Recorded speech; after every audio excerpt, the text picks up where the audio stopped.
Hi friends, this is Anjum from civils daily explainer. आप देख रहे हैं कर्नाटका गवर्नमेंट ने क्यों रिजेक्ट की कस्तूरी रंगन रिपोर्ट वेस्टर्न घाट्स पर। इसके बारे में हम लोग बात करेंगे।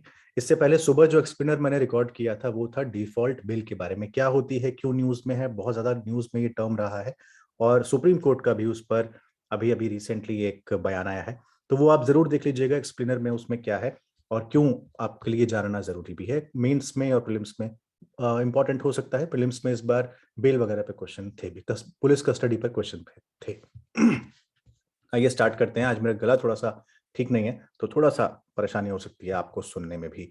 तो एक्सप्लेनर है, ज्योग्राफी और एनवायरनमेंट के लिहाज से इंपॉर्टेंट है। कस्तूरी रंगन रिपोर्ट कई बार एग्जाम में आ चुकी है, वनडे एग्जाम्स में बहुत ज्यादा आती है और यूपीएससी सिविल सर्विसेज में भी आ चुकी है। लेकिन मेंस के लिहाज से पता होना चाहिए कि इस रिपोर्ट का विरोध कुछ सरकारें और खासकर कर्नाटका गवर्नमेंट में, अभी की गवर्नमेंट और इससे पहले की गवर्नमेंट्स क्यों इसका विरोध करती आई हैं। तो ये हम लोगों को पता होना चाहिए। सीडी रिचुअल्स के बारे में आपको पता है, यूट्यूब पे burning issue, editorial, opeds, current affairs, explainer, MCQs, ये दिन भर चलता है और हम लोग अलग अलग मेंटर्स, अलग अलग लोग आपके लिए ये लेकर आते हैं, सिद्धार्थ, आद्या और मैं। और वीकेंड पर लेकर आते हैं आस्क मी एनीथिंग, एक सेमिनार वेबिनार होता है प्रीलिम्स मेंस और इंटरव्यू, वो होता है यूपीएससी टॉपर्स के साथ में। स्टार्ट करते हैं। ये इमेज अगर आप देख पा रहे हो, मैं अपनी इमेज छोटी छोटी करता हूँ। 6 स्टेट्स हैं, Gujarat, then Maharashtra, then Goa, then Karnataka, this is Kerala and this is Tamil Nadu. Tamil Nadu का हिस्सा टच करता है इसलिए हम इसको ले लेते हैं। तो तमिलनाडु, केरला, कर्नाटका, गोवा, महाराष्ट्र एंड गुजरात, 6 स्टेट्स हैं जो कि आती हैं पूरी की पूरी वेस्टर्न घाट्स पूरा लगता है इनके साथ में। 1,64,280 स्क्वायर किलोमीटर, 164,280 स्क्वायर किलोमीटर पूरा स्टेट पे लगा हुआ है। इसको हम बोलते हैं, क्यों स्टेट पे बोलते हैं, बिकॉज वल्नरेबल एरिया है। सबसे ज्यादा अगर आप देखेंगे तो जितनी विविधताएं हैं ना जिस पूरे की पूरे एरिया में फ्लोरा और फौना को लेके, वो बहुत ज्यादा है। बहुत ज्यादा डाइवर्सिटी आपको देखने को मिलती है, हॉटस्पॉट के तौर पर इसको देखा जाता है इंडिया में, है ना। तो इसको बचा के रखना बहुत जरूरी है। इसके लिए गाडगिल कमेटी बनी थी। गाडगिल कमेटी ने इसको बचाने के लिए बहुत सारे सुझाव दिए थे। कमेटी की रिपोर्ट्स पर सवाल उठे, नहीं मानी गई, तो उसके सामने एक और कमेटी बिठाई गई जिसका नाम था कस्तूरी रंगन, के कस्तूरी रंगन कमेटी। अब कस्तूरी रंगन कमेटी ने अपनी रिपोर्ट दी, लेकिन उस रिपोर्ट पर हुआ बहुत ज्यादा विरोध। बहुत सी गवर्नमेंट ने बोला हम उसको नहीं मानेंगे। अब क्यों? अब कर्नाटका गवर्नमेंट ने रिसेंटली सेंटर को इन्फॉर्म कर दिया कि हम लोग इसका अपोज कर रहे हैं और हम लोग इसको नहीं मानेंगे। जो आप इंक्लूसिव डेवलपमेंट की पूरे वेस्टर्न घाट्स में बात करते हैं तो सबसे ज्यादा नुकसान उससे कर्नाटका को होने वाला है, क्योंकि जो area, the 37% of total area of western Ghats to be declare as eco sensitive zone, eco sensitive zone घोषित करने के लिए कहा था कस्तूरी रंगन कमेटी ने। गाडगिल कमेटी ने क्या कहा था 64% एरिया को आप eco sensitive area, sorry eco sensitive area घोषित कर दीजिए पूरे के पूरे वेस्टर्न घाट्स का। अब कस्तूरी रंगन बोल रहे हैं कि 37% को आप घोषित कर दीजिए इको सेंसिटिव एरिया। अब यहाँ पर हमारा क्वेश्चन बनता है कि what is eco sensitive area. Now ऐसे एरियाज जो प्रोटेक्टेड एरिया, नेशनल पार्क्स और वाइल्ड लाइफ सेंचुरी के 10 किलोमीटर के पूरे दायरे में आते हैं, चूंकि वल्नरेबल एरिया होता है इसलिए उसको बचाए रखने के लिए वहां पर आपकी ह्यूमन एक्टिविटीज मिनिमम रहे और मिनिमम डिस्टरबेंस रहे, केयरफुल मैनेजमेंट रहे, उसको हम लोग बोलते हैं इको सेंसिटिव एरिया, ईएसएज। वहाँ के फीचर्स क्या क्या हो सकते हैं? बायोलॉजिकल और इकोलॉजिकल रिच होना चाहिए, यूनिक होना चाहिए, वैल्यूएबल होना चाहिए, इररिप्लेसेबल होना चाहिए। अगर वो डिस्ट्रॉय हो गया तो वेस्टर्न घाट पे आपको पता है इररिप्लेसिबिलिटी कितनी ज्यादा है। High value to human societies होना चाहिए, हम लोगों को बहुत कुछ वेस्टर्न घाट्स देते भी हैं एनवायरमेंट के पर्पज से। और इकोलॉजिकल स्टेबिलिटी बना के रखनी चाहिए और बायोलॉजिकल डाइवर्सिटी को कंजर्व वहां पर किया जाना चाहिए। तो ये सब सारी चीजें होंगी तो उसको घोषित करते हैं इको सेंसिटिव एरिया। कौन इको सेंसिटिव एरियाज को नोटिफाई करता है? तो ministry of environment forest notify करता है एनवायरमेंट प्रोटेक्शन एक्ट 1986 के तहत। बेसिक एम रेगुलेट करना होता है उन एक्टिविटीज को जिनसे यहाँ नुकसान पहुंच सकता है, नेगेटिव इम्पैक्ट पड़ सकता है ना। अब इसमें आपके सेक्रेट फॉरेस्ट भी हो सकते हैं, ओरिजिन ऑफ रिवर भी हो सकता है, ब्रीडिंग हैबिटेट्स भी हो सकते हैं, वगैरह वगैरह बहुत सारी चीजें इसमें आ जाती हैं। तो कर्नाटका गवर्नमेंट का कहना है कि आप जो इको सेंसिटिव एरिया घोषित करने की बात कर रहे हैं, हमारे एरिया के बहुत सारे लोगों की लाइवलीहुड पर बहुत ज्यादा असर पड़ने वाला है, क्योंकि आप तो ह्यूमन एक्टिविटीज कर देंगे वहां पर मिनिमम, वहां पर कर देंगे बंद, तो उनकी आजीविका, उनकी लाइवलीहुड का क्या होगा। अब कस्तूरी रंगन रिपोर्ट ने जो 60,000 स्क्वायर किलोमीटर को ईएसए घोषित करने की बात की थी कि 60,000 स्क्वायर किलोमीटर को पूरे उसको आप ईएसए घोषित कर दीजिए। 1,64,000 समथिंग मैंने बताया था, उसमें से 60,000 37% के आसपास का। अब इस जो 60,000 स्क्वायर किलोमीटर का एरिया है, इसमें से 20,000 स्क्वायर किलोमीटर का जो एरिया है अकेले कर्नाटक में पड़ रहा है, अकेले कर्नाटक में पड़ रहा है, और वो भी 1,500 से ज्यादा विलेजेस को कवर कर रहा है। Can you imagine 1,500 villages, 20,000 square kilometre area एक स्टेट का, और आप टोटल ओवरऑल 60,000 स्क्वायर किलोमीटर की बात कर रहे हैं, इसमें 20,000 एक ही स्टेट में पड़ रहा है, उसमें 1,500 से ज्यादा विलेजेस पड़ रहे हैं। क्या होगा? कर्नाटक गवर्नमेंट को अपोज करना ही था, इसीलिए यही वजह है कि पहले की गवर्नमेंट्स भी लगातार अपोज करती आई है। हालांकि ये जो बाउंड्री बनाने की इसको बात चल रही है, वो ऑलरेडी लीगली डिमार्केटेड है because of national parks, wild life century, tiger conserve और फॉरेस्ट डिवीजन की वजह से। तो पहले ही वो हाई लेवल प्रोटेक्शन एरिया में आता है।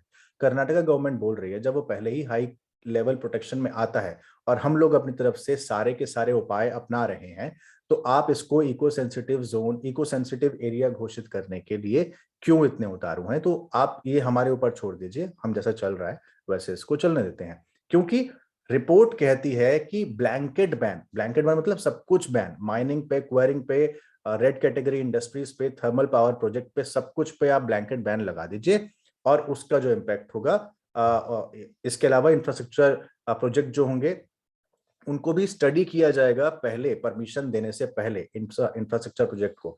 यानी कि आप वहां पर कोई इंफ्रास्ट्रक्चर डेवलपमेंट नहीं कर सकते हैं, माइनिंग नहीं कर सकते हैं, वहां पर आप कोई भी थर्मल पावर प्रोजेक्ट नहीं लगा सकते हैं। तो ये जब तमाम चीजें नहीं होंगी और इनसे जुड़े हुए रोजगार होंगे तो उसका असर जाहिर सी बात है आजीविका पर, आपकी लाइवलीहुड पर पड़ेगा ही पड़ेगा। इसके अलावा यूनेस्को हेरिटेज का बहुत बड़ा हिस्सा इन 5-6 स्टेट से होते हुए निकलता है और उसकी वजह से भी ऑलरेडी काफी सारे आपको पहले से ही प्रोटेक्शन मिल जाता है। नाउ स्टेट गवर्नमेंट का कहना है कि हाईएस्ट परसेंटेज ऑफ ईसीए हमारे यहाँ ही पड़ रहा है, ठीक है।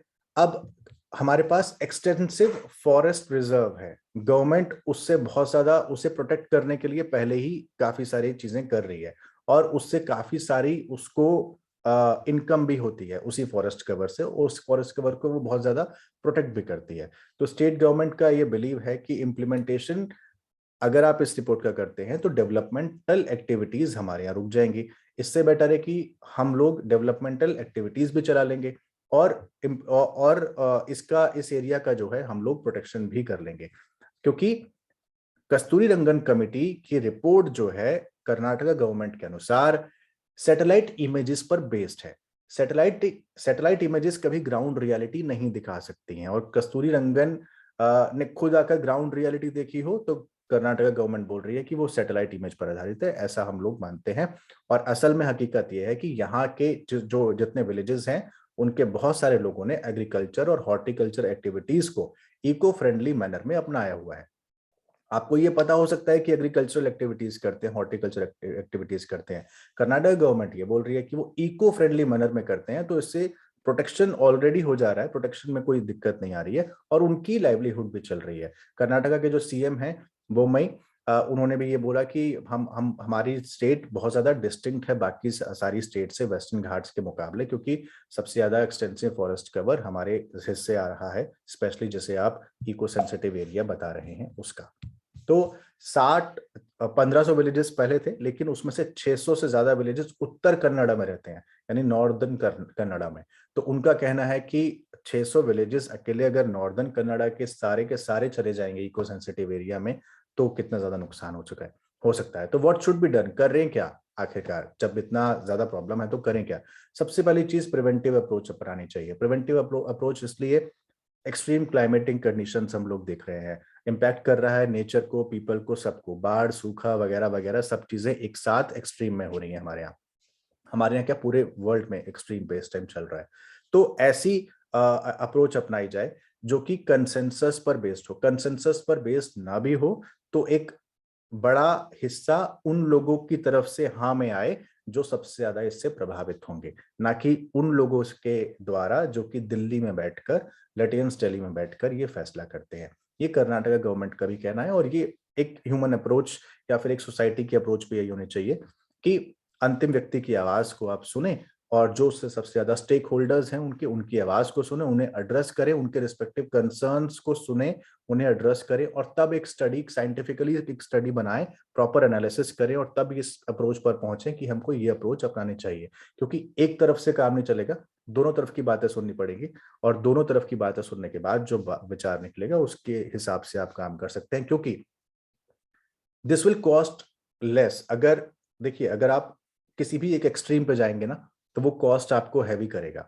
इसलिए कि आपको आपको कैलेमिटीज से भी बचना है और आपको लाइवलीहुड का भी ध्यान रखना है, आपको विलेजेस का भी ध्यान रखना है और उन विलेजेस पे जो एक्सट्रीम क्लाइमेट इवेंट्स का प्रभाव पड़ेगा उसका भी ध्यान रखना है। तो दोनों को मिलाकर आपको चलना है, बिकॉज कंजर्व करना फ्रेजाइल इकोसिस्टम को बेहद जरूरी है। तो ये पूरा वेस्टर्न घाट का इशू था, यही रीजन था कि क्यों कर्नाटका गवर्नमेंट इसका अपोज कर रही है। फटाफट से देख लेते हैं गाडगिल कमेटी और कस्तूरी रंगन कमेटी के डिफरेंसेस क्या क्या है।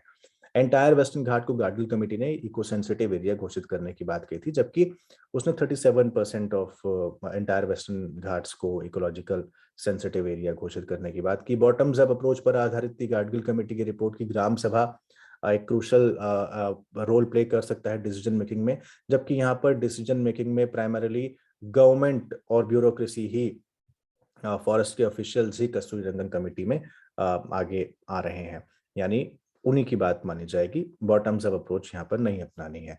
Recommended the bottom up approach recommends the recognition of 3 graded ecological sensitive zone। अब यहाँ पर क्या है कि hydro electric power plant permit होंगे इको सेंसिटिव जोन में, लेकिन वो भी डिटेल स्टडी के बाद ही होंगे, यानी क्वेरिंग माइनिंग पर कंप्लीट बैन लगेगा। जबकि यहाँ पर हाई कैपेसिटी स्टोरेज डैम्स पे कंस्ट्रक्शन की बात पे बैन लगाया गया था, सैंड माइनिंग पे बैन लगाया गया था और उसको कई ग्रेड्स में बांटा था, लाइक ESZ1, ESZ2 वगैरह वगैरह।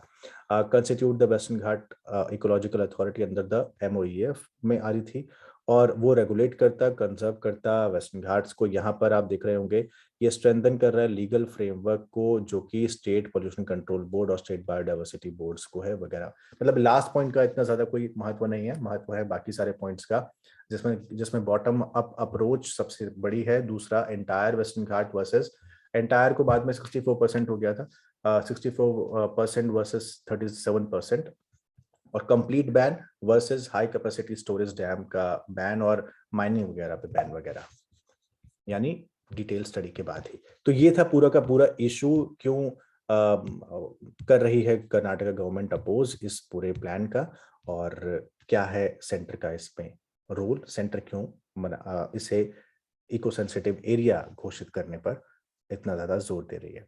तो ये पूरा इशू था, एक्सप्लेनर था आज का। आपको एक्सप्लेनर कैसा लगा, कुछ कहना चाहते हैं इस बारे में तो कमेंट बॉक्स में बता सकते हैं। सिविल जैली की 1-on-1 मेंटरिंग चाहिए, मेंटरिंग में तो भी आप डिटेल आपको डिस्क्रिप्शन बॉक्स में दी हुई है, आप डिस्क्रिप्शन बॉक्स में लिंक पर क्लिक करके मेंटरशिप कॉल ले सकते हैं, पता कर सकते हैं क्या क्या होता है। बहुत सारे लोगों को फायदा हुआ है मेंटरिंग से, तो अगर आपको भी मेंटरिंग चाहिए, मेंटरशिप चाहिए, तो उस लिंक पर क्लिक करें और हमारी टीम के साथ आप कांटेक्ट कर सकते हैं।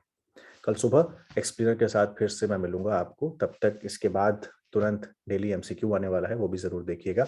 मिलते हैं कल सुबह, बहुत ख्याल रखिए, पढ़ते रहिए, वीडियो लाइक करिए, शेयर कीजिए। अगर नोटिफिकेशन बेल ऑन नहीं की है, पहले चैनल सब्सक्राइब करके नोटिफिकेशन बेल को भी ऑन कर लीजिए।